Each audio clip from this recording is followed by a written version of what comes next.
కేవలం 7,999K up to 10 kgs వరకు బరువు తగ్గి అధిక బరువు నుంచి వచ్చే ప్రధాన సమస్యలను దూరం చేసుకోండి.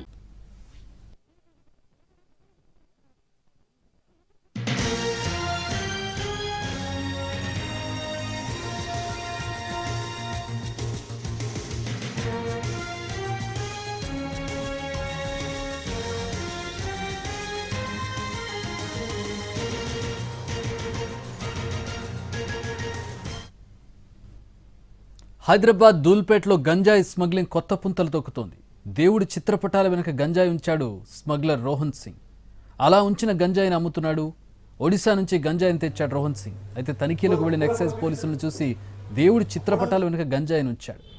ఆ తర్వాత భక్తుడిలా పూజలు చేస్తున్నట్టు నమ్మించసాగాడు. అయితే తాము సోదాలు చేస్తున్న సమయంలో రోహన్ సింగ్ పూజలు చేయడంతో ఎక్సైజ్ పోలీసులకు అనుమానం వచ్చింది. అనుమానంతో తన అదుపులోకి తీసుకుని ప్రశ్నిస్తే నిజం చెప్పి పరారయ్యేందుకు ప్రయత్నించాడు. దీంతో దేవుడి చిత్రపటాలు తీసి చూడగా వెనుక పెద్ద మొత్తంలో గంజాయి లభ్యమైంది. దూల్పేట నుంచి గచ్చిబౌలి వరకు గంజాయి నమ్ముతున్న రోహన్ సింగ్ను అరెస్ట్ చేసి ప్రశ్నిస్తున్నారు ఎక్సైజ్ అధికారులు.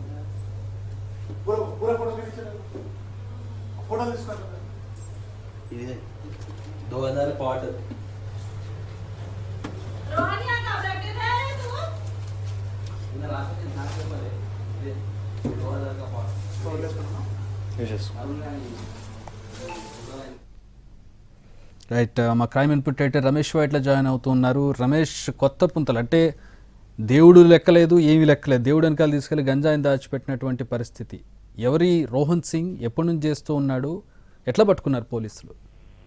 అయితే రోహన్ సింగ్ సంబంధించిన సమాచారం దూల్పేట ఎక్సైజ్ అధికారులు రావడంతో వాళ్ళ ఉదయం నుంచి కూడా మొత్తంగా సోదాలు చేస్తున్నారు. అయితే దూల్పేటలోని ఒక స్ట్రీట్ లో పెద్ద మొత్తంలో గంజాయి అమ్ముతున్నారు. ఒడిశా నుంచి గంజాయి తెచ్చి అటు గచ్చిబౌలి ఐటీ ఏరియాలో అమ్ముతున్నట్టుగా సమాచారం వస్తే ఈ మేరకు ఎక్సైజ్ అధికారులు మొత్తం ఇవాళ ఉదయం నుంచి కూడా సోదాలు చేయడం ప్రారంభించారు. అయితే ఒక ఇంట్లోకి వెళ్లి పూర్తి స్థాయిలో ఆ ఇల్లు మొత్తాన్ని తనిఖీ చేస్తున్నప్పటికీ ఆ ఇంట్లో ఉన్న వ్యక్తి, అంటే ఆ ఇంట్లో ఉన్న మెయిన్ వ్యక్తి, ఆ ఇంటి యజమాని మాత్రం పూజ గదిలో మొత్తం అరవీర భయంకరంగా పూజలు చేస్తూ అంతా పెద్ద సౌండ్ చేస్తూ కూడా పూజలు చేస్తూ కూర్చుంటారు. మిగతా వాళ్ళందరూ కూడా ఇంట్లో ప్రశాంతంగా కూర్చున్నారు. ఇల్లు మొత్తం పోలీసులు ఎక్సైజ్ అధికారులు తనిఖీలు చేస్తున్నారు. ఎక్కడ కూడా గంజాయి బయటపడలేదు. అయితే పూజ గదిలో మాత్రం పూజలు చేస్తున్న అతన్ని చూసి ఒక్కసారిగా అధికారులకు అనుమానం వచ్చింది. ఆ పూజ గది మొత్తం కూడా తనిఖీలు చేస్తారు. అక్కడ కూడా గంజాయి లభ్యం కాలేదు. కానీ ఆ పూజ గదిలో ఎంటర్ అయిన తర్వాత అతను ముఖ కలబికల్లో ఒక అనుమానం, ఒక తేడా రావడంతో వెంటనే ఆ చిత్రపటాలని, దేవుడి చిత్రపటాన్ని చూసి పక్కన జరుపు చూడగా వెనకాల మొత్తంగా గంజాయి బండల్స్ మొత్తం బయటపడినాయి. మొత్తంగా 10 కిలోల గంజాయి బండల్స్ ను దేవుడి చిత్రపటాల వెనకాల లభ్యం కావడం జరిగింది. అయితే ఇది ఒడిశా నుంచి హైదరాబాద్ తీసుకొచ్చి దూల్పేటలో ఇలా దేవుడి చిత్రపటాల వెనకాల పెట్టి పూజలు చేస్తున్న నటిస్తూ ఆ మేరకు అక్కడి నుంచి చిన్న చిన్న ప్యాకెట్లు చేసి ఐటీ కోర్ ఏరియాలకు పంపిస్తున్నట్టుగా అధికారులు తేల్చారు. ఇప్పటికైతే రోహన్ సింగ్ తో పాటు మరొకరిని ఇద్దరిని అరెస్ట్ చేశారు.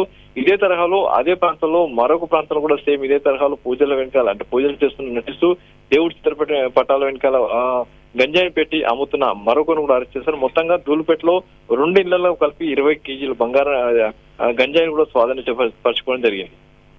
All right, thanks for the updates Ramesh.